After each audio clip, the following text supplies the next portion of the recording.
an 8-time All-Star. This guy was All-NBA first team, especially like from the late 2000s to early 2010s. He was undisputedly the best center in the league.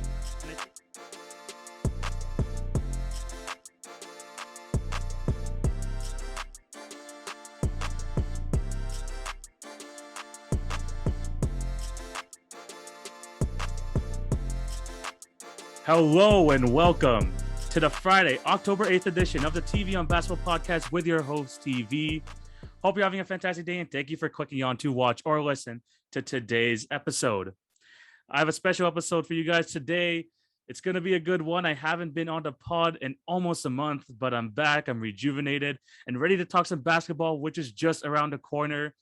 And before we talk about this season, we're going to be talking about something it's kind of happening this season, but we're also going to be having a great discussion here talking about the NBA's 75 greatest players because it is the NBA's 75th anniversary. We're going to be adding 25 players to the top 50 list or whatever. And I have a guest with me over here. We have Jalon, one half of the HoopTalk podcast. What's it going? How's it going, my guy? Yes, sir, bro. Appreciate you for coming back on and welcome back to the pod space. I know that the break was much needed, bro, but it's good to see you back on this YouTube sphere, back on this podcast space. Yeah, I'm excited to be back too. It's kind of draining, especially, I mean, we talked about this off screen. The offseason has been kind of dead. I don't know, like trying to find topics about basketball is kind of tough over the offseason, but NBA season around the corner, lots to talk about. I'm also going to be going back to 2 episodes a week, Monday and Friday. So you're going to be seeing this one on a Friday. That's my first episode back. And yeah, today's episode is going to be really, really good. Going to be just talking about 25 players that we would like to add for the NBA 75 list. It's going to be a great episode. But before we get into that, remember to follow at TV on Basketball on Twitter, Facebook, and Instagram for updates on the podcast and for other great content. If you're on YouTube, remember to like, share, and subscribe. That would be highly appreciated, as well as hitting the notification bell so you won't miss an episode. And for all my podcast listeners, remember to leave a review on Apple, subscribe, and all that good stuff. And just support yourself in any way possible on Podbean, Anchor, or Spotify. Jalon, you can all check out his links in the description of this video, and also in my link tree to see their podcast and their newly formed YouTube channel of the HoopTalk Pod. You told me that you're going to be starting a YouTube channel. Just talk about that real quick. Yes, sir. So, yeah, literally, we're starting season 3 this week. We just recorded with our friend Brooks Warren from the Hear Me Out podcast, talking about all 15 teams, asking the biggest questions for all 15 teams in the Eastern Conference, part of a 2-part series. We're going to be doing the Western Conference next week as well, and that'll be coming out on Monday as well, too. So, yeah, a lot coming up for season 3 on YouTube to start things off. Awesome. There's going to be some great basketball content. There's going to be a lot to talk about in the season. I mean, we still don't know what the heck is happening with Ben Simmons. There's a lot of things going to be going on in the season. So take a look at and be on the lookout for his podcast. Be on the lookout for my podcast. We got you with all the NBA news and just talks and all that. Because I'm going to be doing my previews for the 2 conferences next week as well. Monday, I'm going to be doing the Eastern Conference. On Friday, doing the Western Conference. All that good stuff. Awesome content on the way for you guys. But yeah, let's get into this. There's going to be a lot of discussion here. Going to be talking about, there's going to be some really heated discussions, maybe especially near the end. We'll have to wait and see.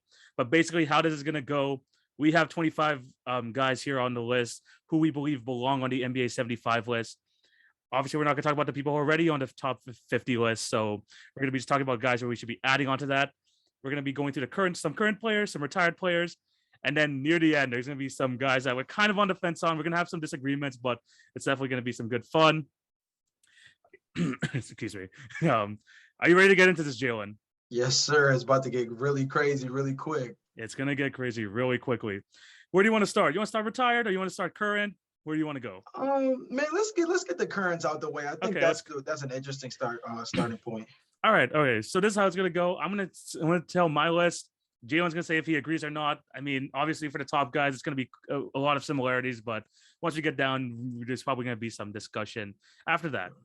So the first current player I have going to be added on to this NBA 25 list, plain and simple, LeBron James. This guy's a 17-time All-Star, 17-time All-NBA, is a 4-time MVP, 4-time Finals MVP. I can go on and on. 3rd all-time in scoring. Jalon, no discussion here. LeBron 100% is on here. Yeah, man, this one's an easy one. First name on my list, easy check off. Yeah, honestly, we don't even have to go further. This guy is you could say he's the GOAT. If he's not the GOAT, whatever. But if he's not on your NBA 75 list, then I don't know what if you're smoking to Skip Bayless pack or whatever, but man, he deserves to be on this list. Even Skip is going to have him on the 75 list. Come on now. Second guy on this list, again, just as an easy decision, we're going to be going with Kevin Durant. Kevin Durant 100% is going to be on the NBA 75 list. 2-time Finals MVP, 2-time NBA champion, 2014 MVP, 11-time All-Star, 9-time All-NBA. This guy, again, Jalon, this guy, one of the greatest scorers of all time. This guy can shoot from anywhere on the court. He 100% is making this list. Yeah, man, for sure. And I mean, with the fact that he's steamrolling with Brooklyn this year, I think if he can win a championship with Brooklyn in particular, that would only raise his status even more. But in terms of this list, another easy pencil in. This is one of those things where the accolades speak for themselves. And the dude's a bucket. 100%. This guy, I mean, going into the season, some argue he's the best player in the league right now. And I can maybe attest to that too. I believe he's like one of those type of players. This guy's an all-time great. He 100% is on this list. Next player on this list, again, no question should be asked here. Stephen Curry, 3-time NBA champion, the greatest shooter in NBA history. I'm not going to be listening to any other players who want to be in that conversation. 2-time MVP, 7-time All-Star, 7-time All-NBA, 2-time scoring champion. This guy is, I mean, I already said off the top, greatest shooter of all time. Jalon, no problems with Steph Curry on this list. I mean, you said his defining trait right there. Greatest shooter of all time. You got to think about what the history of basketball has given us from beyond the arc, man. For him to be in that kind of conversation, I mean, and be at the top of everybody's list in that area, yeah, I mean, that's a no-brainer. 100% a no-brainer. And I mean, he's going to be number one after this season. He's going to be the number one in all 3-pointers made. He's already number 2. I think it's going to take just this season to pass Ray Allen to get the number 1 spot. He's 100% on this list. Probably there's going to be a bunch of like new guys going to be entering like the top 5 list soon just because of the way the NBA is going on. But Steph Curry, he's going to be number 1 with a bullet. He is also on the 75 and then on the NBA 75 list. Number 4, I think like, I know he's still pretty young, but I think we could jump a gun on this. This guy is 100% one of the 75 greatest players of all time. Giannis Antetokounmpo. This guy, 2-time MVP, Finals MVP, NBA champion, 5-time NBA All-Star, 5-time All-NBA, Defensive Player of the Year, one of only 3 players to win the Defensive Player of the Year, MVP, and the same season. This guy's just done it all. Most improved as well. Jalon, Giannis Antetokounmpo has to be on this list. Yeah, man. And I think accolades wise, he would have probably been like in our like on the fence list a couple of months ago, but that championship really sealed the deal for us in terms, at least I know it did for me, in terms of being able to put him on this list, because it's the first of what I feel like could potentially be many, but getting that first monkey off his back, along with what he's already done with the most improved player awards, most improved player award, along with the defensive player of the years on top of it. I mean, that literally just kind of stamped his spot on this top 75 for me. 50-point game in Game 6 of the NBA Finals, man. This guy is asserted himself as an all-time great already, and he's only 26 years old. This guy has so much more to give. This guy is in for another great season. This guy was an absolute no-brainer to be on this list. Next current player on this list, we got to talk about the Claw Man. We're going to be talking Kawhi Leonard. Some people might have him on the fence, but I think that he's for sure a lock. 2-time Finals MVP, 2-time NBA champion, 5-time NBA All-Star, 5-time All-NBA, 2-time Defensive Player of the Year in a league where perimeter defenders don't really win it that much. It's usually the big men. So the fact that he's won it twice in this era is very impressive. 7-time All Defense. Kawhi, man, he deserves to be on this list. Jalon, what do you think? Now, dude, this one was tricky for me. I had him on my list as well from the top 10 current players that we end up picking, moving on to this list. But the tricky part for me with this is the fact that, you have to first factor in that he was part of a dynastic San Antonio Spurs team, which does kind of factor in a little bit. But one could argue, had he not got Zaza Pachulia, as Skip Bayless would normally say, a couple of years back when he was with San Antonio, one could argue that they potentially could have been the biggest threat to Golden State back then. Oh, yeah. And, of course, winning for your Toronto Raptors has to help him in some regards. Another one of those things where if you want to go based off circumstances, certain people might poke holes in the way things went. But at the end of the day, man, he got the job done. And that's what really matters, because at the end of the day, that team could have folded. You could have been in a position where you could have been licking your chops and still drop the ball against a really talented Golden State Warriors team. So the fact that he got the job done was huge. It'd be really interesting to see what he does with the Clippers, especially this year, because I don't know when he's coming back. But for this list, yeah, man, he definitely makes the cut. Yeah. I mean, you mentioned it there. I mean, that first finals MVP ring with the San Antonio Spurs, I mean, he was part of that dynasty over there. But this guy has shown, especially over the last 5 years, this guy is like a top NBA player. Some people could argue that he is top 5 as well when he's healthy. One of the best two-way players of our generation for sure. For me, he is 100% on this list. The next person on this list I have is a guarantee to make this, James Harden. James Harden 100% deserves to be on this list. 9-time NBA All-Star, 2018 Finals MVP. I mean, NBA MVP. Amount of runner-up times he was MVP as well. I mean, we can't shove that under the rug. This guy has always been in MVP conversations.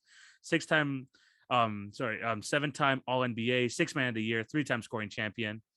I mean, James Harden, one of the most probably polarizing players of this generation as well. But Jalon, I think there's no question he's not going to be on this list. Yeah, and I think the biggest thing with James Harden is the fact that, like, in this offensive era, the way he's revolutionized the game with, like, the certain handle moves and stuff that he's added. I mean, he's made the idea of making the NBA more offensively driven was already something on the brain for a lot of people who are trying to get more into the NBA and draw those kind of eyes. James Harden is probably at the top of the list of guys that you could probably lean on to really draw a new crowd in just for, like, the fanciness of his play. And then on top of that, I mean, the biggest trick with him is going to be seeing how much better he can perform in the playoffs with this Brooklyn team. That's really the big monkey on his back. But I think especially if we're projecting ahead, I think this dude's going to have at least one chip before retiring. Yeah, especially now he's on the Brooklyn Nets. He's got Kyrie. I mean, Kyrie, we still have no idea what's going to happen with him. But with Kevin Durant, for sure, they're definitely the favorites in the East. He should get one by the time he retires. But just the scoring stats alone, the fact that he's like an assist leader 1 year as well, like near triple-double averages, he 100% deserves to be on this list. Speaking of the triple-double, the next person on this list for me is Russo Westbrook. Obviously, people know him now as the triple-double king. I believe, correct me if I'm wrong, Jalon, 4 times he's averaged a triple-double in the season. Yes, sir. 4 times, 2017 MVP, 9-time NBA All-Star, 9-time All-NBA, 2-time scoring champion, and he also led the league in assists 1 year. I think he's like one of like 2 or 3 people in NBA history to do that, which is absolutely insane. Russell Westbrook, I mean, this guy, he's definitely, again, like James Harden, very polarizing, and he doesn't have the playoff success, kind of like James Harden, but even to a lesser degree. But man, his counting stats are just too much. He deserves to be on here. Yeah, man. I mean, the biggest thing is, I mean, he made the triple-double cool again, right? I mean, that's the biggest thing. Just that alone. Did he make it cool? Did he make it cool, or did he just nullify it? I don't know, man. I mean, and you know, that's actually an interesting topic for this, because when you talk about the idea of like the NBA getting so OD with like the counting stats as it is, right? Maybe Russell Westbrook is the reason. Russell Westbrook might have been actually what has made a lot of people turn to like listening to a lot more like analytical guys who focus on things like true shooting percentage and all that other stuff, is because it's so easy to just look at his counting stats and say, oh man, he's a great player, but it doesn't tell the full story. And I mean, that's probably goes to what your point is about, you know, saying that he's so polarizing. But I think that very conversation itself, you know, one of the biggest things about this top 20, this top 25 added to the top 50, is that I was trying to make sure that I counted guys who have had some kind of impact on NBA history, right? And an idea where it's like, you can't write NBA history without this guy, right? And for Russell Westbrook, I think he falls into that category because he's one of those guys in this new counting stats era where he's so polarizing that it makes you really wonder what the record books could look like if we, you know, dropped one player from the 80s into now or a player from now back then. And it really kind of makes you think about it. So I think Russell Westbrook, for sure, I definitely think he should be in here. Playoff success, again, like you said beforehand, is going to tell us a lot about how solid he is in this next 25. Yeah. But the thing about Russell Westbrook, I mean, if you even look to like 6-7 years ago, people were like, could anyone average triple-double in a season? People are like, no way. Like, there's like one person could do it, maybe LeBron, but even LeBron, like for a whole season, that's crazy. I mean, Russ has done it 4 times now. I mean, this guy's the all-time leader in triple-doubles. He played 1 season in the Wizards, and he's the all-time leader of triple-doubles in that whole franchise's history. Like, I mean, whatever, however you feel about the triple double, this guy has the counting stats too. Like, just he forces himself onto this list. I mean, we know Russell Westbrook as someone who like plays 110% all the time. This is like him kind of forcing himself into this conversation, man. This is just what Russell Westbrook does. He deserves to be on this list. The next player for the current players, at least so far, to be added to the next 25 list, I got CP3. I got Chris Paul being added to this list. 11-time NBA All-Star, 10-time All-NBA, 9-time All-Defensive Team, was a Rookie of the Year, was an assist leader 4 times in his career. Chris Paul, man, I think like the thing about Chris Paul, like before I throw it over to you is, man, it's like whenever team he goes on, he just instantly makes that team better. And I think like that's something that you can't like take that away from him. Although he doesn't have the championship, this guy just made every team better, whatever team he's been on. No question, Chris Paul should be on this list. Yeah, man, I think here's my biggest thing with Chris Paul is without the championship, I think these last 2 seasons in particular between the Phoenix Suns and the Oklahoma City Thunder, elevating them to not only being like, playoff teams, but like legitimately dangerous playoff teams at that. Oklahoma City really pushed that Houston Rockets team. Yeah. Look at Phoenix last year. I mean, made it all the way to the finals, and it's by hook or crook. Again, this is another one of those controversial topics where you can talk about the pathway they had, but I don't think that really matters when at the end of the day, especially with the quote unquote playoff demons that people say CP3 has, for him to be able to get them that far was huge on its own. And I think that, I mean, you took a franchise that had been missing the playoffs for some time now and elevated them all the way to just visiting the finals. I think that's a huge point. So these last 2 years in particular have really helped this case. But I mean, this is probably the floor for us in terms of talent in this top 10 area, at least so far. Yeah. And even that, I mean, that tells you so much, because this is a guy who doesn't beat you with athleticism, but does so much for his team that, I mean, you can't go unnoticed. Yeah, and he's also top 5 in freaking assists all time, so he definitely should be put up there. We call him the point guard for a reason. This guy has done so much. He's also top 5 in steals, so that even tells like his defensive impact. Chris Paul, 100% should be on this list. 2 more for the current players. We're going to be talking about someone who hasn't been elite for a long time. Definitely one of the older guys in the league, but he got his championship. I think it was not this past season, but the season before that. But again, one of the best big men of this generation, Dwight Howard. I think Dwight Howard should 100% be on this list as well. This guy's an NBA champion 2020 with the Lakers, 8-time NBA All-Star. This guy was a 8-time All-NBA, 3-time Defensive Player of the Year, back to back to back. He 3-peated the Defensive Player of the Year. He made defensive first team, second team, all that good stuff, and was the rebounding leader for 5 seasons of his career. Dwight Howard, definitely, I mean, the last 8 years has definitely been very interesting for Mr. Dwight Howard. He's definitely had his ups and downs, but at his peak, man, probably arguably the best center of like the last 15 years, if you really think about it.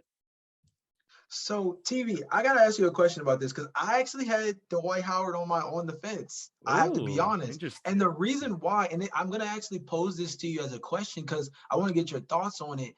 Dwight Howard, especially because of that last point you made about like the last 8 years in particular, this is one of those guys who falls awkwardly into the what if story category for me, right? Derrick Rose at his peak was a guy who I think we might have put on this list had things continued in the right direction.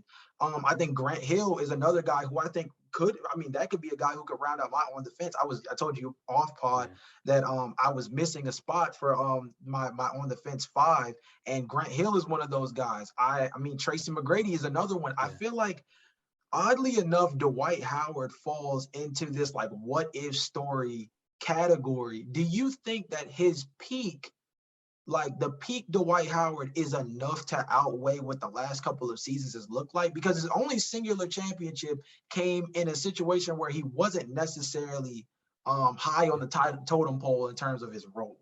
Yeah, no, you definitely have to talk about that for sure. And the thing is, like, if you like compare him to people like a Grant Hill or like a Derrick Rose, I mean, Derrick Rose's peak was like what, 3 years? I think, like, if you could say that for sure. Dwight Howard, for me, I mean, ever since he came into the league, he kind of established himself as a elite center already, up until he left Orlando. So I think that's like a 7-year peak. Sure, you would have wished it was longer, and he definitely had that trajectory for it to be like a decade-long dominance for Dwight Howard.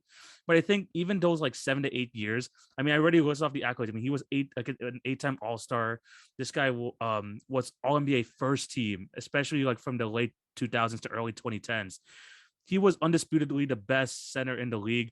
And I think like even though we hoped it was longer, we thought he was going to have like an all-time great career. I think that first half of his career is good enough to push him. So like for me, like he 100% deserves to be at least on the NBA 75. Maybe NBA, if you want to like argue that he's top 50, it's a bit kind of like on the fence for me. But for NBA 75, I think he deserves to be on here 100%. I mean, I think that's a fair point. Like I said, I was on the fence, so that was a pretty good sell considering the fact. I mean, the main thing for me, like I said beforehand, was just maybe like, I mean, when you put it that way, it does seem like his career was a tale of two halves. And I think that first half does so much for him. And I think the other argument that you might have in your favor is that the Houston years weren't that bad. I mean, they weren't. I mean, it wasn't. Definitely weren't that bad either. It was he was part of probably one of the best pick and roll duos in the league. For 2 years. So I mean, it was after he went to Atlanta. I mean, like Atlanta downwards, just down the drain for Dwight Howard. He revived his career as a role player on the Lakers, so that's good for him. He's probably gonna have a big role for them this season as well. Hopefully, trying to get into another championship. But for me, I mean, just to close this out, his first half of his career, this guy was an absolute dominant force. This guy, I think, was like runner-up or like third place in MVP voting as well a couple of times during his career. So, I think he 100% deserves to be on this list. Fair play. One more player for this current day list. We're gonna have someone who's also a member of the Los Angeles Lakers right now. Again, one of the most I keep using this word a lot, but this guy is 100% polarizing, especially on his time with the Knicks. Let's talk about Carmelo Anthony. Let's talk about Carmelo Anthony making this list. 10-time NBA All-Star, 6-time All-NBA. He was a 2013 scoring champion, and this guy, one of the best scorers of this generation. Obviously, everyone knows who Carmelo Anthony is. Jalon, does he deserve to be on this list?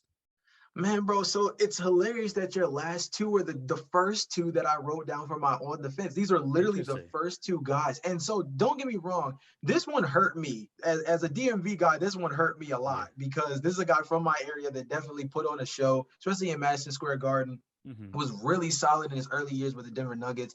My biggest thing, I just wonder, especially with his lack of playoff success, he moves up the ladder in terms of being one of the greatest scorers of our generation. And I think the best argument for him is that when you talk about elite one-on-one scores, you cannot have a conversation at least within the top 10. If not, if you're one of those guys that, can really get deep in your bag in terms of one-on-one players, I would say Carmelo Anthony is at least top 15 one-on-one isolation players in NBA history. And I feel like that's inarguable. So I feel like the biggest thing for me is just, especially with the lack of playoff success, the idea that he can be kind of like what we said with Russo Westbrook in terms of being like a counting stat fiend, right? This is a guy who can put up buckets in a hurry, but it hasn't really impacted winning. I really hope that this season, look, I'm no Lakers fan by any stretch, but I really kind of root for him just out of the mere fact that I feel like if he wins a championship, it'll really kind of solidify a lot of what his career path has been like. I mean, this is a guy who was out of the league for a year. It surely didn't deserve it. I mean, that was the craziest 100%. NBA season ever. There's a ton of guys I could probably list off the top of my head that were in the league during that time frame, while this man Carmelo Anthony was on the couch. I'm not feeling that. Yeah. So, it's crazy. I definitely agree with that. I mean, it's the same thing with a couple guys on this list. Playoff success will hinder him in this conversation. But honestly, this guy just cracked top 10 all time in scoring now. I mean, if you can't tell me that one of the top 10 like scorers of all time, I mean, he's in there. He's definitely in there. Carmelo Anthony. I mean, this playoff success isn't there, but in terms of just counting stats, in terms of scoring, he is one of the best to ever do it. I think he 100% deserves to be on here, but I definitely get what you mean. I'm interested to see when we get to your I mean, you said that those two guys were on your on the fence list, but you still had two more spots for your current day list. Who are the two players that I didn't mention for you? Yeah, man. So these are actually really interesting. And cut me some slack, TV, because I think the main thing that I was sitting here sliding on was these last two guys was more about career projection a little bit. So the first guy I have a feeling because I have a couple of these guys on my. Okay, I'm gonna let you talk, but I have a feeling like where you're gonna go with this. Okay, so the first guy, interestingly enough, and I think we talked about this a little bit off camera when we talked about Dennis Rodman. Well, the modern day Dennis Rodman to me is Draymond Green. This is a three-time NBA champion, three-time All-Star, two-time All NBA, six-time All Defensive team. And he also has won a Defensive Player of the Year. This is a guy at 6'6", literally has revolutionized what the modern game's version of small ball basketball is, and really positionless basketball. 6'6" most times would be your small forward. This is a guy who plays small ball 5 for this Warriors team. He's definitely a big part of what the dynastic Warriors front run was for those 5 years. Despite the fact that everybody points the fingers at Klay Thompson and Stephen Curry, Draymond Green is definitely kind of the linchpin that I feel like really switched gears for that dynasty itself.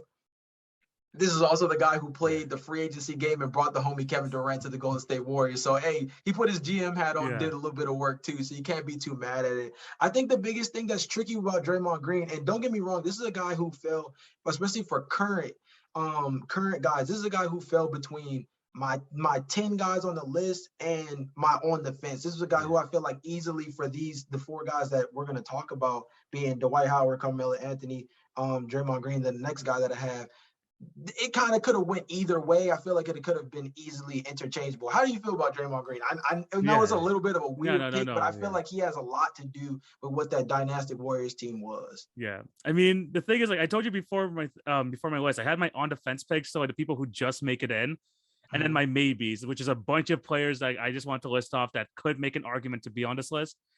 He's not even in my top 20 in my 25. He's just on my maybes list. And the thing about like Draymond Green for me is that, yes, like if we're talking about peaks with Draymond Green, I mean, a 3-time NBA All-Star only. He only made all like NBA a couple times. I just don't think he has like the accolades to kind of like measure up with the other guys that I have ahead of him. Kind of like a Carmelo Anthony who's made the All-Star team 10 times, like a Dwight Howard who was like in MVP conversations. Melo, I think, was like top 3 one point as well. Like I don't think he ever reached that level. I think that his role on the Golden State Warriors team should not be denied. For me, he's like probably the first or second most valuable player on those teams, especially defensively. But in terms of just like his overall career and just kind of like the accolades he has and stuff, I just don't think it's enough for me to get him on this list. But I like the argument. I like how we're trying to get other players in here. I like this conversation for sure. I think that's fair. Yeah, for sure.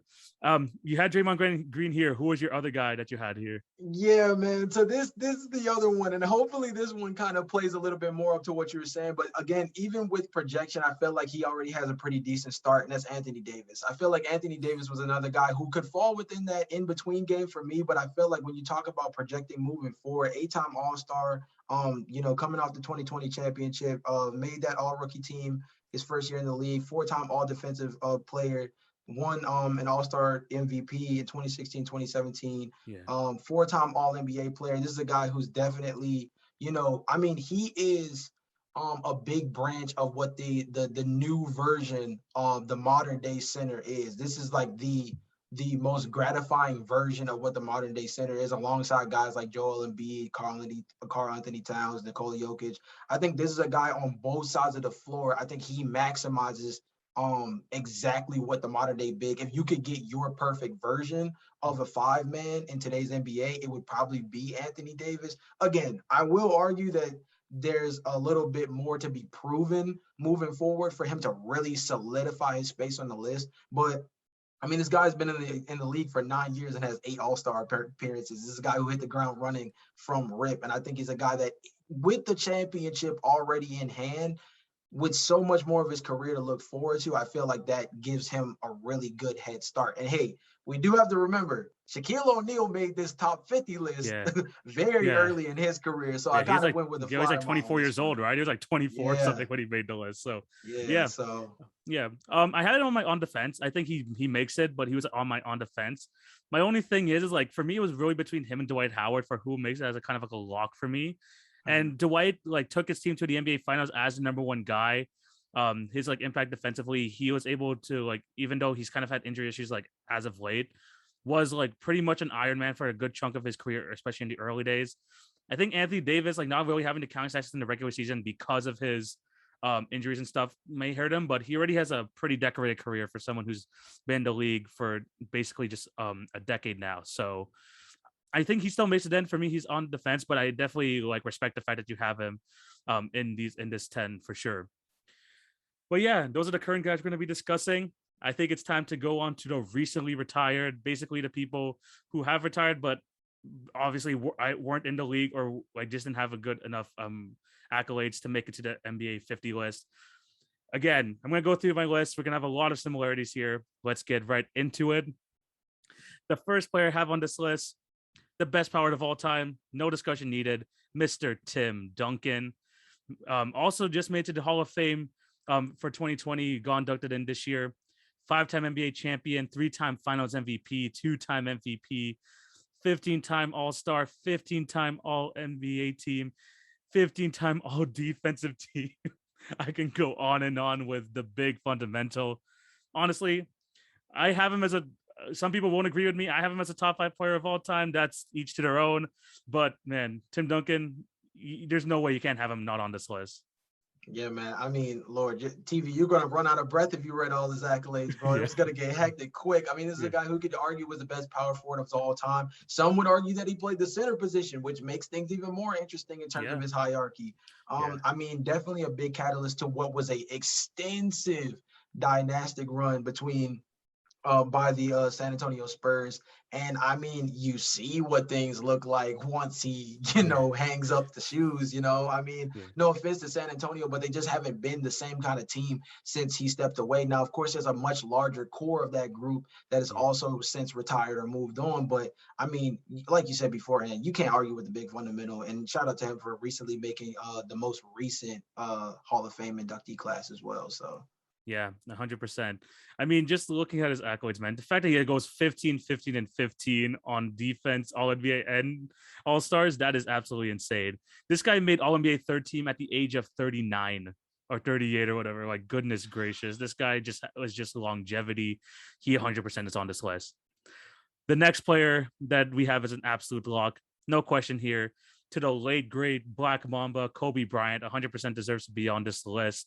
5-time NBA champion, 2-time Finals MVP, 2008 NBA MVP, 18-time All-Star, 15-time All-NBA, 12-time All-Defense, 2-time scoring champion.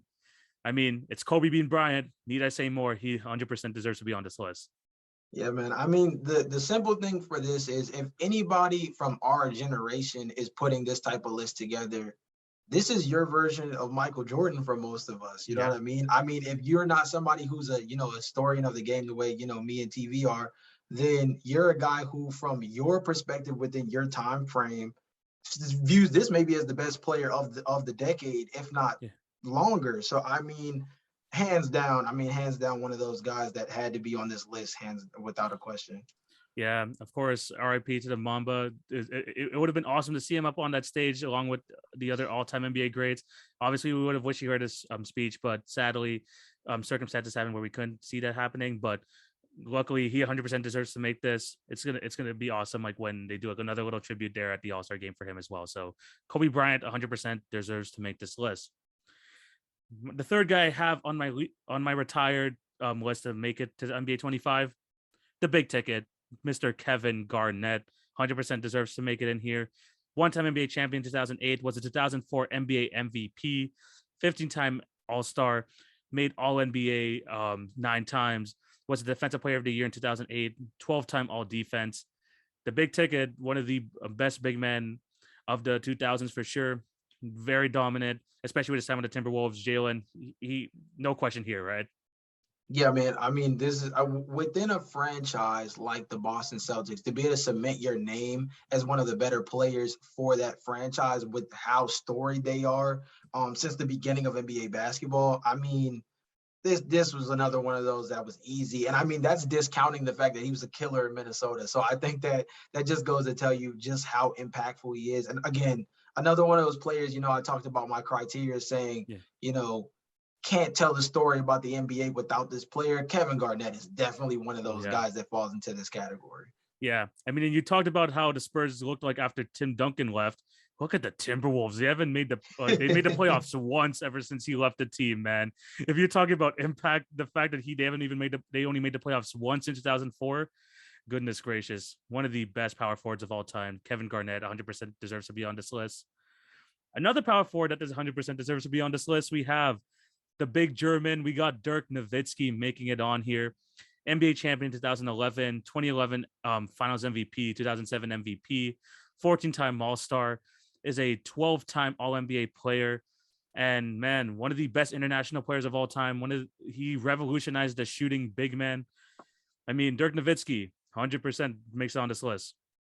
Yeah, man, Dirk is one of those guys who I feel like, and we might end up saying this a lot when we talk about some of the guys on this list, and we already have kind of talked about it when you think of Minnesota basketball, who's the best person you could think of to kind of encapsulate that? Was probably KG. I think that some would argue Kevin Love, but I think the first name that comes to mind is KG off top, right? It's KG. I think same thing with Kobe Bryant. Kobe Bryant, it's an interesting thing because the Lakers are so dynastic, but I think, especially like I said beforehand, for our age range, the first guy that you think of as the GOAT for some people is either LeBron James or Kobe Bryant in most cases. So I feel like that's another one. And then same thing with San Antonio, man. Tim Duncan, easily the face of that franchise. And Dirk Nowitzki, I mean, that's the next guy who put him on. So, I mean, for sure, talking about Dallas.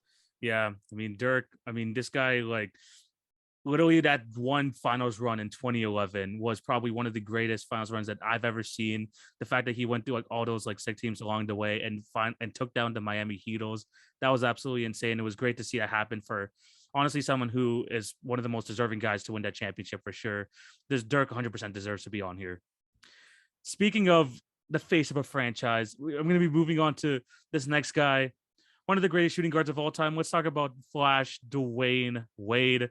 This guy is a 13-time NBA All-Star, 3-time NBA champion, was the Finals MVP in the 2006 run. He made All-NBA team 8 times, was a 3-time All-Defensive player, and also, people forget about this. This guy was a scoring champion in 2009.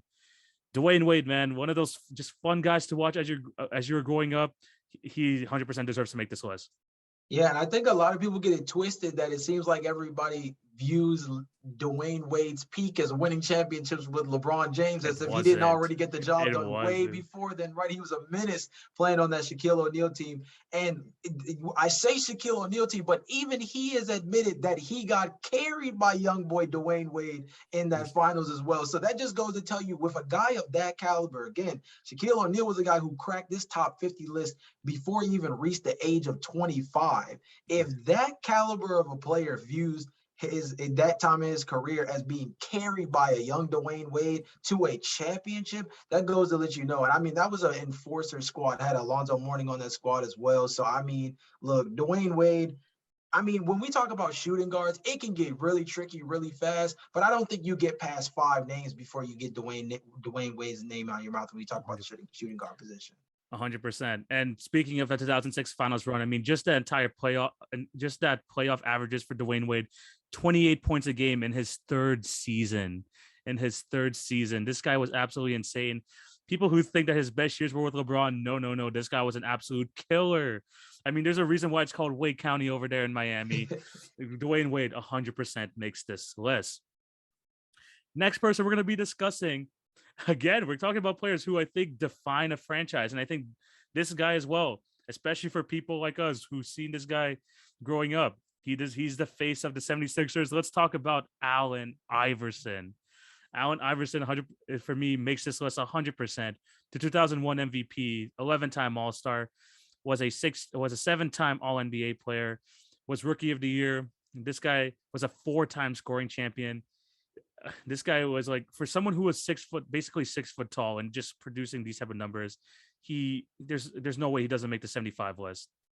Yeah, I mean, the biggest thing when you talk about AI is you can, even if you take, and of course it all factors into how he revolutionized the culture, but you could take away what he did on the court and just look at the kind of impact culturally that he's had on and off the court. I think that alone, again, when you talk about telling the story of what the NBA has been, you can't tell that story without Allen Iverson. I know the back end with Memphis and Denver probably isn't the right way for a guy of that caliber to be able to go out, and that's definitely a rough thing. But nonetheless, this is a guy who defined, culture in the NBA. And then again, like you mentioned before, and talking about the Philadelphia 76ers, I mean, arguably their best player in franchise history.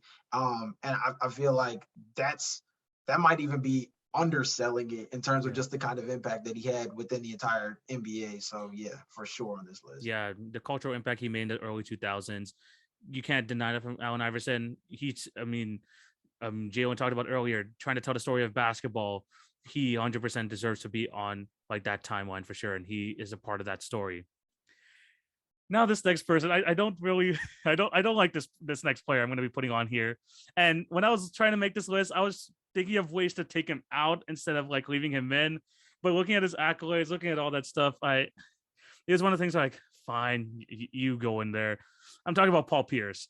I am not the biggest Paul Pierce fan, as you can see, but if you look at his accolades, you look at what he's done, you can't deny that he doesn't deserve to be on this list. He was a Finals MVP in 2008, obviously winning the championship, 10-time NBA All-Star, was a 4-time All-NBA player.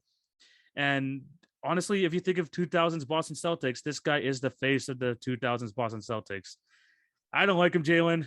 You can go on from here, but Paul Pierce, he's on my lock list. Yeah, man, I think that's such an interesting pick because of the fact that you have to factor in that he was a big portion of what Celtics basketball was within our early, basketball years. I actually have, his former Boston Celtics teammate Ray Allen on this list. Instead, I don't know if you have him somewhere further down on your list, but for me, between his time in Milwaukee, which was, a short stint nonetheless, but it was definitely solid for him, let alone the fact that from a 3-point shooting standpoint, one of the guys who helped revolutionize the game from beyond the arc. Another guy that I have on my list also falls into that category. But Ray Allen, I feel like if you had to go nip and tuck for those two, Ray Allen is the guy for me personally. And I don't think you go, like you said before, and you didn't feel extremely great about putting Paul Pierce on that list, but I just don't like him. It's one of those things where, again, when you say like what the resumes add up to, I feel like he has a very strong case. I just feel like he does fall into that area of like the in-between game. Because he's one of those guys that because he was so polarizing in his career, you do have to kind of wonder. Now, maybe the post-career stuff isn't helping tell his story all the way either. But, nonetheless, I feel like he's a guy who at least is in this conversation. So it's good that you brought his name up. Yeah, I have him as a lock. We're gonna. It looks like you have him like on your fence, on your fence type of list for sure. But yeah, I have him there. I just think that his accolades were just too good for him not to. As hard as I tried, trust me, I tried to keep him off this list, but I'm like, you just can't. Paul Pierce, legendary Celtic. He did so much for the organization. He deserves to be on this list. But since you mentioned Ray Allen, let's talk about him because I also have him like on my locks list here for sure. Ray Allen, one of the greatest shooters of all time, along with Steph Curry. He's one of those just top guys for sure. 24,000 points in his career, so he definitely has that going for him. He was a 2-time NBA champion, 1 time with the Heat, 1 time with the Celtics, 10-time NBA All-Star, 2-time All-NBA. And, before Steph Curry, the best shooter of all time, I think that's good enough for you to make the list. Yeah, like you said beforehand, the biggest thing is the 3-point shooting. This is also a guy that is peak average 26.4 points per game, something that you wouldn't really affiliate with Ray Allen when you think about like his overall, stamp in NBA history. He's kind of always been signified as that guy who was a bit of a low maintenance guy who he got his buckets and you knew where he was doing most of his damage from, but he's been known so well for his off the ball movement. The fact that I think he is a lot of what has created this 3-point shooting era that we're in. A lot of the stuff that we see from these guys is just a more modernized, fancy smancy version of a lot of stuff that we saw from Ray Allen, and it's creating 25-point per game scores out the wazoo. So, honestly, this is a guy who, again, like I said, I have another guy on this list that helps in this department, but Ray Allen definitely revolutionized the 3-point shot, and that's helping our game like today. Yeah, and I think you like just mentioned it earlier as we were talking about Paul Pierce. People forget about his times in the Milwaukee and in Seattle because those years, where he was the number one guy, I mean, I have his stats here from basically the year 1999 to 2007. He averaged 23 points a game. This is before he left for Boston. Was basically almost 50, 40, 90. I mean, sorry, he was like 45% from the field, almost just over 40% from three, 90% at the line. This guy was a killer. I mean, no, like, he didn't have the playoff success until he got to Boston, but he was still like one of the better shooting guards in the league, even like in his time in Seattle or Milwaukee. So he definitely has at least the stats to kind of like help back it up, especially with him being the number one guy in the past. But the two championships really help him here. One of the greatest shooters of all time, as we keep on mentioning. He deserves to be on this list. Two more people here for the recently retired players for the NBA 25 here. Next player I'm going to discuss, newly hired coach for the Dallas Mavericks. Let's talk about Jason Kidd. Jason Kidd makes my list. 2011 NBA champion, 10-time All-Star, 9-time All-NBA, 9-time All-Defense. This guy was the only time in NBA history where co-rookie of the years were named, him and Grant Hill, I believe, right? It was him and Grant Hill?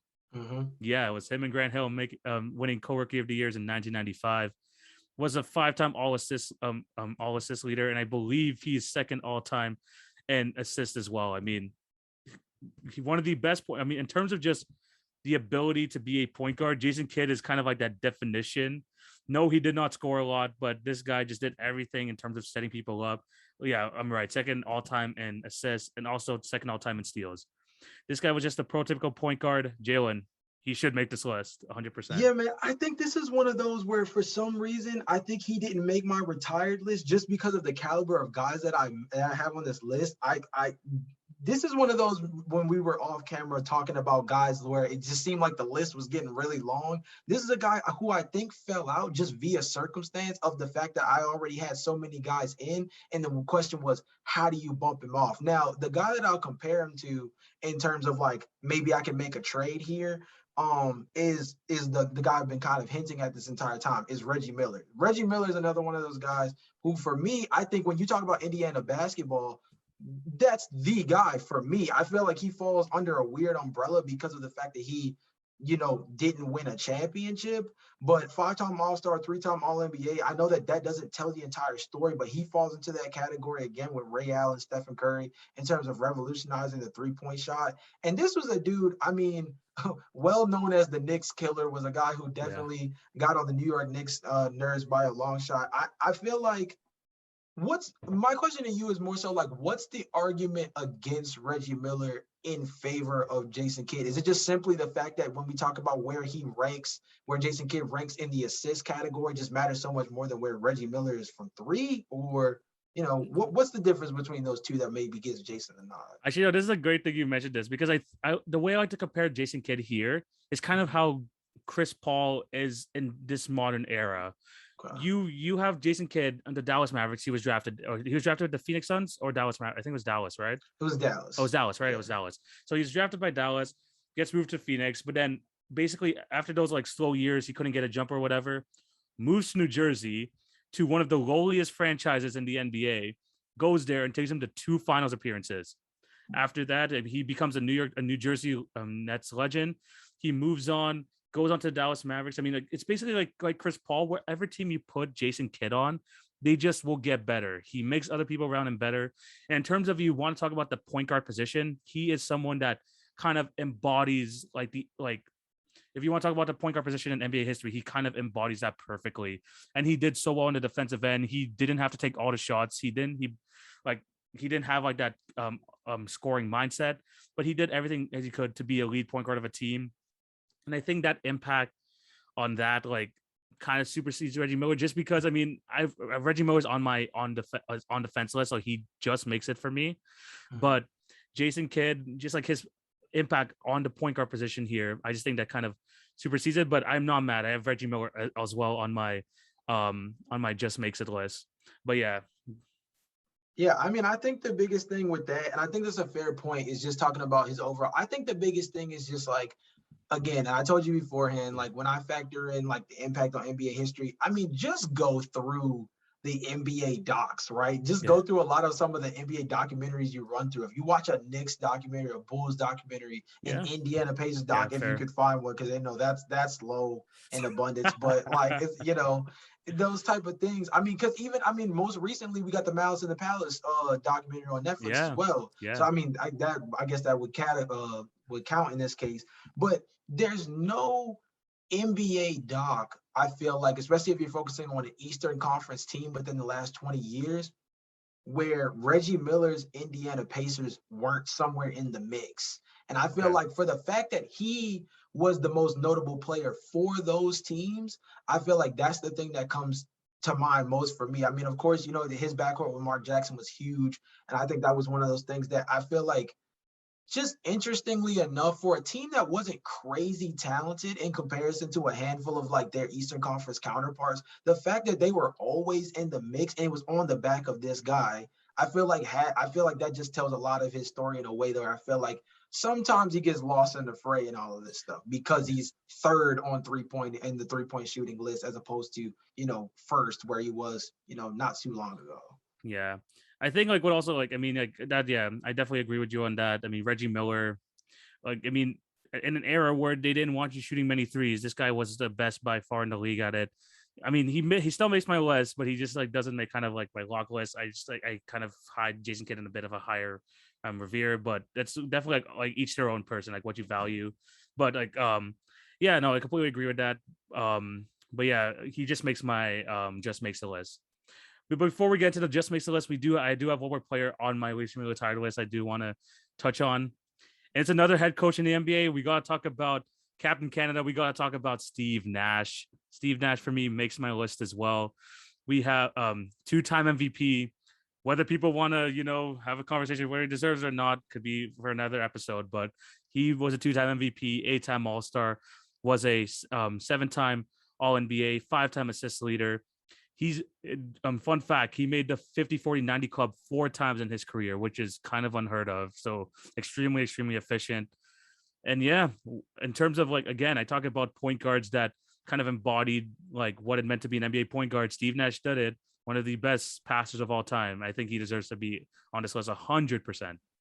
So I definitely agree with you in that case. And I think that he and Jason Kidd fell into the same category of me having certain guys ahead of them out of the mere fact of the hierarchy. So there's 2 guys, and I don't know if you already mentioned this or not, but I remember off pod, you said that there was a player that you felt like should have been on the original top 50 list that didn't make it.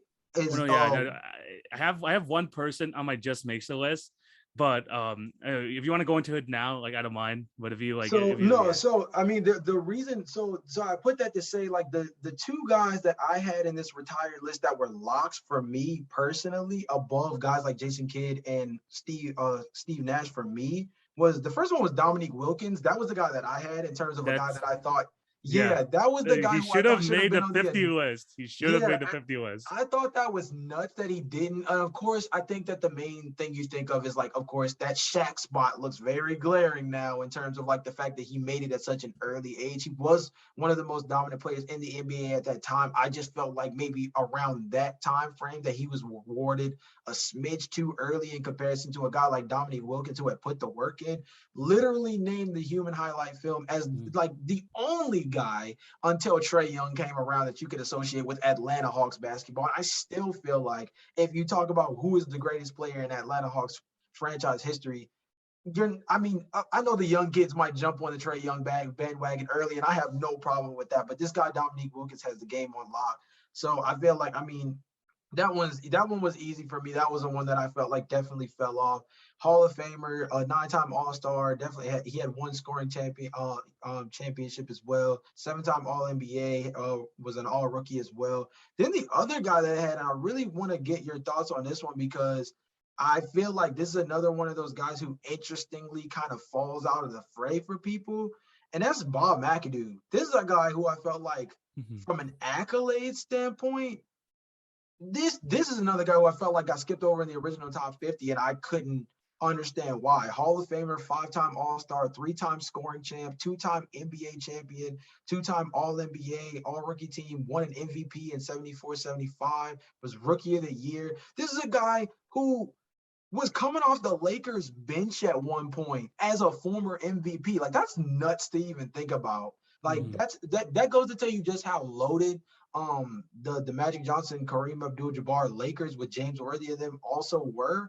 But Bob McAdoo is one of those guys who, I mean, this is like the original stretch forward. Like, as far as I'm concerned, he is the grandpapa to all of these stretch fours that we have nowadays. And, you know, there's a bunch of interesting names along the way, Jack Sigmas of the world and stuff like that, that also kind of fall into this category. But Bob McAdoo is the best to ever do it as one of these guys that has revolutionized the stretch four position. One of those guys that paved the way for Charles Barkley, who did make this list for the top 50. So that was another guy that I had on this list that I felt like was a lock for me.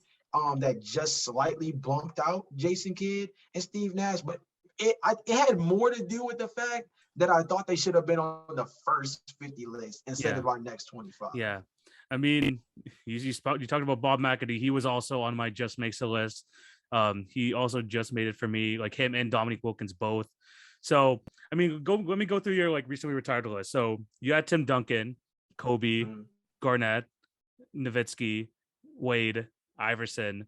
Then who are your final four? So we got Ray Allen, Dominique Wilkins, Bob McAdoo, and Reggie. Yep. Reggie.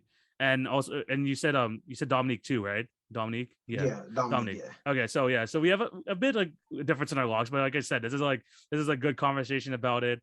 I maybe went a bit more biased towards the current like sort of fold. I did have Bob McAdoo and Dominique Wilkins in my just makes a list, but I definitely agree with you there. They should be on this list. If we go to the just makes the list though, I mean we already like talked about most of these guys. Jalon, you said you already had Steve Nash and Jason Kidd on there. Yeah, those were two of them. And then did Paul Pierce make yours? So Paul Pierce didn't make mine. You made a pretty strong case for him to be one of like the on the fence, if not just make it guys. I think he would still be on the fence for me instead of cracking that final five. But I definitely Jason Kidd and Steve Nash were on the fence in terms of or they didn't crack my last five. Okay, let's go into the last five though. I'm going to go through mine. I think we talked about most of them too, so we can actually go through this pretty quickly. Anthony Davis, I have him as like in my final five. I had him just make it on. Just the injuries are kind of a bit off for me. It was literally between him and Dwight Howard for me, but I put Dwight Howard just slightly ahead of him. Dominique Wilkins, we went through him completely. He should have been on the first 50 list. I was really surprised when I was doing research for this that he didn't even make it. I'm like, okay, we're gonna give him his due. He 100% deserves to make this one. I have Bob McAdoo. Jalon went through all of his accomplishments. He, for me, just makes it for me. Reggie Miller as well, the best shooter before Ray Allen and all that. Third all time in shooting and 3 points made, right? I think he's still like third all time. Yeah, he's still third. Yeah. And of course, it's a completely different era. Like if he like was in today's era, he's obviously going to be shooting a lot more. But yeah, he deserves to be on this list. And then one person that we didn't mention and who just made it for me was Gary Payton. Gary Payton just made it for me. In my final five, he was literally my last selection here. This guy was a NBA champion in 2006, obviously with the Heat, but you know he got a championship nonetheless. 9-time NBA All-Star, was a 9-time All NBA player, Defensive Player of the Year, 9-time All Defensive First Team. Remember that. NBA steals leader, one of the best defensive guards of all time. Obviously, this guy was a star player on the Seattle Supersonics team with him and Sean Kemp. I mean, it was like there were a couple players I want to like that I kind of argued with him, but for me, he just makes it in for me. So I actually mess with that heavy as a guy who cracks your final five. He didn't crack my final five. He was one of the on the fence guys for me. I might have shown a lot more love to the big guys in this grouping than I'm typically used to. Ryan can attest to this, that I definitely show the power forwards and centers some love because I feel like they get kind of undermined with the way the game is going nowadays. But I mean, the glove is one of those guys who has created the lockdown defender archetype, right? The guys that we run into, like the Patrick Beverleys of the world, obviously. Marcus Smart as well. Yeah, that's a great name. Honestly, I think might even mimic Gary Payton even more so. Another guy who falls into that category, who I think is actually going to be getting his jersey retired soon, is Tony Allen as well. Yeah. Another guy for Memphis Grizzlies that also falls into this category. I feel like people fall in love with the offensive game of basketball so much that these defensive guys don't get as much love. Gary Payton was one of those guys who was getting it done on both sides of the floor. So, I mean, honestly, I'm kind of sick that he didn't make my bottom five because of the fact that that's a guy who I feel like definitely needs some more respect in the hierarchy of like guards across NBA history. Like I said, I think I might have just, because our last five is very similar to just like that one guy, I think is where we had a big difference. And I actually want to kind of ask you about him. Okay. Yeah, no, go for it. So I have Gary Payton as my last guy. This guy, I mean, this is your last guy. Who do you have on your list? So the last guy that I have is Chris Webber. So this is a guy who's recently, this is a guy who was recently inducted into the Hall of Fame as well. This is a guy who, the tricky part about him is I feel like he gets a really negative rap for a lot of the stuff that took place with Michigan and, you know, the timeout, a lot of the stuff that was taking place off the court. This guy was a 5-time All-Star, 5-time All-NBA, Rookie of the Year, All-Rookie team in that same year. And TV, the main thing that sticks out to me when you talk about Chris Webber is every franchise he played for, he turned them around in some way, shape, or form. Mm-hmm. Golden State, Washington, Sacramento, these were all laughing stocks before Chris Webber came to their franchise. You know what I mean? That's the biggest thing for me is everywhere that he ended up. This falls into that category, kind of like what you're talking about with Jason Kidd and Steve Nash, but from the big man spot. Yeah. Everywhere where Chris Webber ended up, he made that team better. And obviously, the most egregious year for me is 2002, man. Look, he deserved that. They deserve that. They deserve that. They deserve that chip. I think that year alone could give us a completely different understanding of what Chris Webber's career like turned out to be. Because had that year went differently, had that playoff series in the Western Conference Finals specifically went differently, because I still got a couple of videos in my saves of stuff that has some conspiracy theories related to like I'm all for that. I'm all for that. The conspiracy theories, like whenever I talk about that series that comes out, there is so much wrong with that series. But that's another topic. So I mean that, you know, don't want to deep dive into that too much, but that was definitely, I mean, that was a career defining series for me that I felt like had it went the opposite way, we would be talking about Chris Webber in a completely different light. But like I said, the main thing for me was just that the dude has won in some respects everywhere he ended up. And the craziest thing about it was every franchise he had, they were arguably at their lowest points before he showed up. I respect that. And that's the thing. I mean, there's so many players in NBA history. You can make an argument for so many players. Like, even if you look at my on defense ones, I have like 10, 12 names here on this list that we're going to just shoot like at the end of this episode. But Chris Webber was one of them. Chris Webber was 100% one of them. Yes, sir. I just don't like, for me, like, just like the accolades just kind of don't back it up for him compared to some of these other guys on the list. I mean, Gary Payton like has like better accolades and stuff like that. But Chris Webber, you are completely right. He turned around a lot of franchises, and he deserves to be in the conversation. He made yours. I mean, he was on the fence for mine, and this is what's great about this. There's like so many guys you could just throw in there, and we could definitely like have conversation about all of them. And Chris Webber is definitely one of them. And yeah, I mean, this was like a damn good list. I mean, so go through your final five. Yeah. So the guy that I had Jason Kidd, Steve Nash, Chris Webber. Okay. I think there was two other ones from your list that I was it also had. Was it that was the Paul Pierce? Did Paul Pierce make you? No, Paul Pierce was on the fence as well. Yeah, that was a tricky one. Was it no, you had Ray Allen in yours, right? Because I already had Ray Allen on my retired list. This is where things got kind of crazy, because I also remember I had Dwight Howard and Carmelo Anthony as two guys that were on the fence. Those were you? Yeah, so I had those. Those were two guys that I had in there. Once we started going through the list and kind of moving people around, that's where stuff got tricky. Okay. So yeah. But yeah. So those are our 25 locks. Let us know down below if there's like anyone else that we forgot, or we're just gonna talk about them now because I'm gonna be throwing out names here. Tell me if they have like a chance or not. We don't have to talk too much on them, but we should definitely like these are guys that definitely had my attention for sure when making this list. On my on defense list, I had Chris Webber. We already talked about him. You talked about Draymond Green, who I had on my fence, even a bit lower down. I just don't think that him as a third option like didn't do enough for me like to like crack the 75. Speaking of third guy on the team, Dennis Rodman is also here for me. One of the greatest defenders of all time, the rebounding king, in my opinion.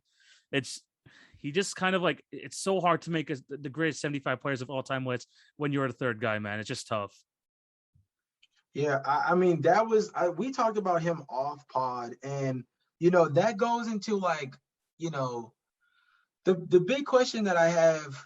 And maybe people in the comment section can answer this too, but like, what does the hierarchy of your team do for a player in terms of what you feel how they rank in terms of history? Because I feel like there's been a lot of super teams in NBA history. I feel like a lot of people try to graze over the fact that this is the truth, but just look at their original 50 and look at some of like the Lakers teams. Look at some of the Boston Celtics teams. The Chicago Bulls had two guys go up there as well. So there's a handful of duos. I feel like there is a place for guys that are third on the hierarchy on their team to be in this conversation. It's just that, like you said beforehand, the accolades do still have to kind of be there. Dennis Rodman was one of those guys where I felt like the weird part about him was he was so middle of the pack in terms of his impact being so significant. But, you could argue on some nights he was the fourth or fifth guy for those Detroit Pistons and Chicago Bulls teams. Yeah. So that's what made it so tricky with them. So I just wonder, like, like I said, maybe people in the comment section can answer that, but like, can third options make this top 75 list? Chris Bosh was one of those guys that was on the fence for me. And for me too. No, hey, that's another guy. Yeah, it's another guy. I mean, 10-time NBA All-Star, but I don't know. But to be in that elite class, I mean, if we look at the guys that we have in front of them, I mean, I talked about Gary Payton. He was a superstar, the number one guy for the Sonics teams. Reggie Miller for the Pacers. Bob McAdoo in his early days. We have Dominique Wilkins, that guy for the Atlanta Hawks. I mean, it's tough, man. I mean, does roles hurt you? Definitely, but this is why they're on the fence. These guys have some accolades, but they just don't make the cut. And that's my case with Draymond Green too. It just sucks being like that type of third option. Yeah, bro. Other people I have here that I want to just a shout out. Recently retired Pau Gasol. I like that one. I mean, like, again, someone who was like the number two guy on those championship teams with the Lakers. But this guy was an absolute beast. This guy was one of the best passing big men of his era. This guy had like a money mid-range jumper, one of the best post games, great rebounder. He was just, for me, one of the most underrated players in NBA history. People forget how good Pau Gasol actually was.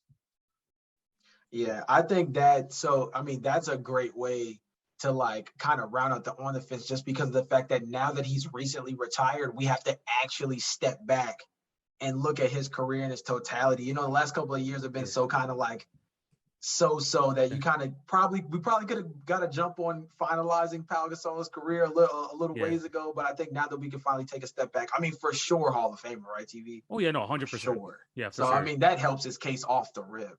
Yeah, but I mean, yeah, he for me was just on defense, man. But he deserves definitely some love here. And then I have a bunch of just like current players that like I think like there's some. Actually, no, I have one more player here. Like just from the past, like that was on my fence for me. Ben Wallace. Wallace being one of the better defensive centers of all time. I mean, this guy was like a 3 or 4-time defensive player of the year. Like this guy, I mean, he wasn't the biggest guy either. This guy was like 6'7", 6'8", and this guy was like a dominant force on the defensive end. Probably, in my opinion, was the most important player to that championship winning Pistons team back in like 2004. For me, like he deserves some love on this list. And then some current day players here. I mean, do you have any comment on Ben Wallace? I mean, the Ben Wallace one, I think the easiest answer I have for that one is if you were on the fence about Draymond Green, I think Ben Wallace makes your choice a lot harder. I mean, as a guy who was like not super similar, but when you talk about the accolades, the only thing that Draymond Green really has him beat in terms of, comparing is definitely going to be that championship number. Yeah, but and he was a playmaker, and he was a playmaker for those Warriors team as well. Like, yeah, true. Yeah. But I think that when, again, like you said, as a defensive catalyst, that was, this was the little engine that could Detroit Pistons team, as opposed to those Golden State Warriors team. A lot of times they were the buzzsaw. Draymond Green helped round that buzzsaw out. But this, for the better part of at least, I would say 3 out of that 5-year stretch, the Golden State Warriors were favored to win the championship from the minute the season started. This Detroit Pistons team came out of nowhere and kind of sustained success going into that next season afterwards too. Yeah, for sure. And yeah, I just think Ben Wallace definitely deserves some love, especially as a defensive guy. I think he deserves to get a shout here. Some other players that I had on this list, obviously I had Chris Webber, Vince Carter. Vince Carter. It's mostly like, okay, it wasn't because of kind of like his long list of accolades and all that, but Robert Parrish made the list in 50 in the NBA 50 list, and this guy was like the 3rd guy on those Celtics teams. And Vince Carter, just for longevity in its own, I had to like just think about it. You have to think about like maybe Vince Carter can make it on. Yeah, Vince is one of those guys where like he's almost more than on the fence. He's standing on the opposite side, like knocking on the door, as a guy who I feel like he could yank on the jersey of any of the guys that we had in our final 5. And I don't think anybody would hate if he cracked our final 5 either. I wouldn't be mad. Yeah, I wouldn't be mad at all. Longevity alone, like you said beforehand, definitely plays into his favor. But like, come on, man, between the Olympics and and then obviously his time in the NBA, especially earlier in his career in New Jersey, Toronto, that time frame. He was elite. Jeez, man. Yeah. So yeah, he definitely deserves some consideration. And now into my current day players that I was thinking about going into this. Okay. Paul George. He has an underrated career. This guy has an underrated career. If he made this list, I think the entire internet would explode. If he actually makes it, if he's like up there, like getting that jacket along with Michael Jordan and stuff, I think the NBA Twitter would explode. But honestly, this guy has like an underrated career. 7-time All-Star. He was like top 3 in MVP voting one time, multiple time All NBA. He has an argument. I'm not saying he should make it, but you can make an argument for Paul George. You could definitely make an argument. Yeah, you're seeing the love everywhere. As you go through your list, it's going to be interesting to see what kind of guys pop up, because I've already seen people clamoring for, certain heads. Rajon Rondo is an interesting name to me that's been brought up. And I feel like that one is that's a stretch. Weird. I feel like that's a stretch. Yeah, and the weird part is, I think the main reason why his name has been thrown out is because there's also been a lot of conversation around whether or not he actually could be a Hall of Famer or not. And I feel like that leans one way or another in a way of being able to argue whether or not he's, part of this top 75 list. Another guy that I've seen show up is Blake Griffin, who I think that one is just as much of a stretch. Yeah. But I there's certain things that I can understand as an all NBA caliber player at the 4 position, a guy who, won a slam dunk contest, definitely kind of put LAC on the map, which when you talk about the Clippers, there wasn't many great years for the Clippers. I just think that Blake Griffin, I don't think jumping over a kid gets the job done. You know what I mean? But people are making, so I think that some of these more recent names that you brought up, I think Paul George, out of the 3 guys that we've already talked about being Paul George, Blake Griffin, and Rajon Rondo, out of those 3 guys, I think Paul George has the best case. By far, I think. Oddly, even though Rajon Rondo is he's a 2-time champion now? Yeah, 2-time champion. Yeah, 2-time champ. So, maybe that leans in his favor. Nah, that's a stretch, yeah. Yeah, I still feel like PG has the best case out of those guys, and he still has more time to build. I think Rajon Rondo maybe has 2 more seasons left. Yeah, for sure. Oh, I know I'm talking about current guys, but I forgot to mention one guy that was on the fence for me that was also retired. T-Mac. Oh, man. Yeah. T-Mac, I mentioned him earlier at the pod. That's definitely another guy. Him, Grant Hill, definition of what if guys, man. I feel like they would have been locks on our list in the retired area had their careers just went a smidge different. Yeah, no, a smidge different. Yeah, he fell off so fast too. Tracy McGrady fell off so fast. At his peak, he was the best scorer in the league. We're not talking like at his peak, he was the best scorer in the league. But to do it for so little years, to get I think he also didn't even make out the second round of the NBA playoffs. I mean, it just doesn't do it for me. He just doesn't do it to me. Sorry, T-Mac, but he's on the fence for me. But back over to the current day players, Damian Lillard. I mean, he has he has definitely like the memories to go along with him. I mean, he has like the postseason highlights. This guy has the scoring numbers, and he's not even close to being done. I just thought that maybe he can make the list. Yeah, D. Lillard is one of those guys who I feel like his next move is going to be the really interesting tell for where we view Damian Lillard in the hierarchy of the NBA. Because if he's one of those guys that continues to carry the Trailblazers, I think it will tell this story in a different way, as opposed to maybe, me and Ryan had mentioned this on our recent podcast talking about the New York Knicks, who I feel like are a legit team in play for a Damian Lillard trade with the kind of assets they have. I think that doing it in Portland and doing it in New York are two totally different things. And I think also changes your perspective of Damian Lillard if he were to win. So I think winning, a lot of the guys that I'm sure are going to be on your list, winning is going to be the difference between cracking this kind of list and not. I feel like that really is going to be one of those things that pushes some of these guys over the top. Yeah. And a lot of these guys, honestly, are just a lot younger. I mean, this is basically me making the Shaq argument for a lot of these younger guys. But there's just too many guys in NBA history to kind of choose. But I definitely think that these guys deserve some love. So yeah, that was Damian Lillard. And I'm going to group these three guys together. One of them is more like out of the ballpark than these guys. But I'll talk about these two guys first. Nicole Yokitch and Joel Embiid.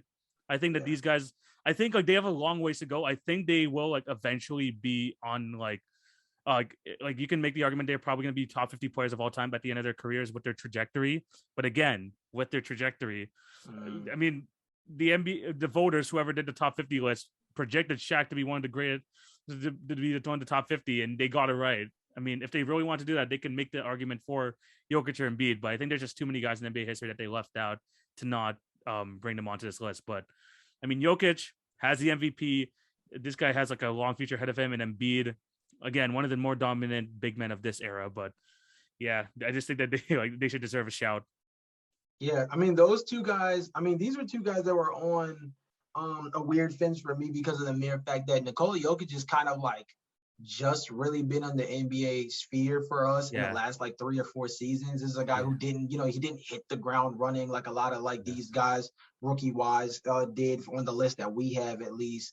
And Joel Embiid kind of in a similar light, right? I mean, the first 3 years of Embiid was a slow grind. And I mean, this was a guy who finished second in MVP voting last year. I think the biggest thing for me with Joel Embiid is going to be his health more than his actual on-court production, because he falls into a similar category like guys we mentioned before here, Grant Hill, Tracy McGrady. Tracy McGrady less so, but like Grant Hill definitely is more so in that arc of like, this is a guy who could have been the best player in the entire NBA had the injuries not really riddled him. And I think Joel Embiid is one of those guys that falls into that category. I don't think his health is going to improve considering he's only getting, older, he's only getting more miles on. But I think that if he can continue even remotely at the pace that he's on, even under the circumstances, I mean, come on. They'll make it. They'll make it for sure. Just a couple more players before we sign off here. Actually, one more retired player. I just actually looked at my list. I'm going to group these two guys together. Manu Ginobili, Tony Parker. I mean, they're solid. But I think they fall like just kind of above Rajon Rondo in that sense where, really good players. But I mean, if Ginobili if he left the Spurs, he probably would have got a bigger role. But this guy was like the third or fourth option, all those Spurs teams. Can't really do it for me, but this guy was still part of the dynasty. I think he deserves some love. Same thing with Tony Parker as well. Any thoughts on those two? Yeah, so I think the biggest thing with those two is, again, it goes back to like not being able to tell a story about the NBA without like name this guy here, right? And I think those two guys, I think your main point, I think you can make a better argument for Manu than Tony, which seems kind of odd considering the circumstances. I would do the same thing. Yeah, I would do the same thing. I think that, I mean, again, one of the main points you made was the fact that if he were on a different team, Lord knows like what kind of player he could have turned into. That's a what if by itself. But I think the other thing is, and this is the tricky part. I don't want to play this card too much because this is the kind of card that gets people into the Basketball Hall of Fame. But his overseas career gives us a really good understanding of the trajectory Manu could have been on. You know what I mean? I know what you mean. And the thing with that is, overall, I feel as though, this is where the NBA Hall of Fame kind of loses me, is because when they include some of that, overseas stuff, you start to get really odd players in there. The oddball of the group this past year was Tony Kukoc. The Shrimp, Shrimps as well was another guy. Tony Kukoc was another guy who recently was heavily discussed when he made the Hall of Fame. There's that guy, Dino Raja as well, who made the Hall of Fame a couple years back. Yeah. Jeez. So you see my point, but my thing is that I think Manu Ginobili is one of those guys who, first of all, I think has a better resume than all those guys overseas. Yeah. And then the fact that he was able to bring that same kind of energy for the most part, to the NBA in a limited role. Yeah. Yeah. I think Manu might even I think Manu has a better argument than Tony. Manu might have a better argument than a handful of the guys that we had on our list. Yeah. If you really sit back and do it in a vacuum. Yeah, and the thing is, we saw James Harden. He came off the bench when he was at the Oklahoma City Thunder, and then he got the chance to leave. If Manu got that same opportunity, like you said, who knows what he could have done, because he had the talent. God knows he had the talent to do amazing things, but he stayed with the Spurs. He was a loyal guy. You can't hate him for it, but you can't make the argument. You can't make the argument for him here for me. And then the last player before we sign off, Luka Doncic. I know this is his third season. This is my third season, and this is my ultimate Shaq pick, right? This guy is he's what, 22, 23 years old? I think he's 22, 23. He's 22, right? This even younger than Shaq. But this guy has in terms of projection, this is what voters are going to look at in terms of projection. This is what they envisioned for Shaq when they saw Shaq and they made the votes. This guy is one of the most dominant players in the league. I think we're safe putting him here. But now we have a longer history. It's a lot harder. But if Doncic, for me, Doncic is the ultimate Shaq pick here. 22 years of age. He has not got out the first round of the NBA playoffs. This guy has not got close to an NBA championship. But this guy's already a borderline top 5 player in the NBA, averaging 30 points a night. Only can continue to get better. Unless he gets bored of the NBA. I don't know why. I have this weird scenario in my head that Doncic might just get bored and retire at the age of 30 something, in his early 30s. But I don't know. If you want to go with the ultimate Shaq pick, put Luka Doncic in the NBA's greatest 75 players of all time. If you want to go with the ultimate Shaq pick. No, man. TV. Look, the hilarious thing about us ending on this as for the pod is this is exactly the question I was going to ask you. Was whether or not you felt like it was too early for a guy like Luka Doncic. And the reason why this question came up for me was Mark Jackson recently on Shannon Sharp's podcast, Club Shay Shay, actually mentioned this as part of a point when talking about the NBA, that he said he was talking about how the NBA's top 75 list was going to be coming out any day now. And he's already looking at Luka Doncic as one of those guys. I think that, like you said before, definitely the ultimate Shaq pick in this conversation. Yeah. But nonetheless, I think the big thing in projecting sometimes is it doesn't hurt when you know the talent is duplicable, right? When you've seen Luka, I don't know how much more Luka Doncic can improve from where he's been. I don't know either. If you can put together a string of years significantly at this kind of pace or somewhere within that ballpark, sheesh, bro. It'll be hard from a talent to talent perspective. It's gonna be a handful of people on the top 50 list already that are gonna have a hard time arguing against putting this guy on the list. In talent, if you look at pure talent, he's arguably already a top 50 player of all time based on just talent. Just talent alone. Just talent. But he's a 2-time All-Star. He's been in the league 3 years only. Again, the ultimate Shaq pick. If they really want to blow our minds, put Luka Doncic in the NBA 75. If you really want to blow our minds. But I'm just throwing it out there. If they want to go with the ultimate Shaq pick, just go with Luka Doncic. But yeah, I think this is where we're going to end today's episode. Before we sign off, Jalon, anything to tell about your podcast, about your YouTube channel? I'll give you the stage right here. Yes, sir. Appreciate you, first of all, TV, hopping on, having me hop on with you to have this conversation, bro. This was something that was completely off my radar in terms of the top 75 list coming out. It was something that I was kind of looking forward to, but in terms of doing a pod, I guess it just flew over me and Ryan's head. So I'm glad that we got the chance to kind of sit down and talk about this, because Great discussion. Yeah. I think there's a handful of names we probably didn't mention that the comment section could go crazy on, because I think that the NBA's just been that talented over the last decade or so. So it's really great to be able to have this conversation. In terms of the podcast moving forward, like I said earlier in the show, we're on season 3 now. A lot of different things are happening.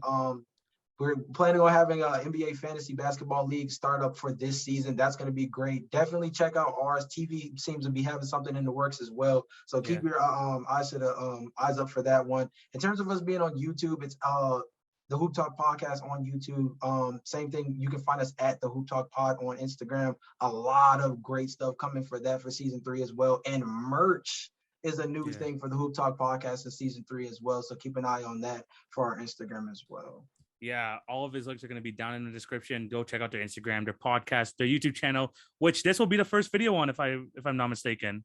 Yeah, so we have the Eastern Conference episode, and this video is also going to go with a bunch of other stuff coming soon. Awesome. So I'm gonna have all of the links down in the description of this video, and also my link tree. So to check out the HoopTalk podcast. Unfortunately, we couldn't have Ryan here today, but he'll definitely be coming on the pod some point in the NBA season, because once the NBA season starts up again, we're definitely gonna do a lot more pods together. We gotta talk about the craziness of what's gonna happen this year for sure. Yeah. But thank you guys for watching and listening. Remember to show love on all the podcast channels. Like, share, and subscribe if you're on YouTube. Remember to follow @TV on Basketball on Twitter, Facebook, and Instagram for awesome content. And just look out for for podcast episodes, for Instagram posts. I'm going to be back on this again, 2 episodes a week, Monday and Friday. Be on the lookout for that. And it's going to be an awesome season. I'm extremely excited, and be on the lookout for that. This is me. This is Jalon. We're signing out. Hope you have a fantastic day. Take it easy, guys. Peace.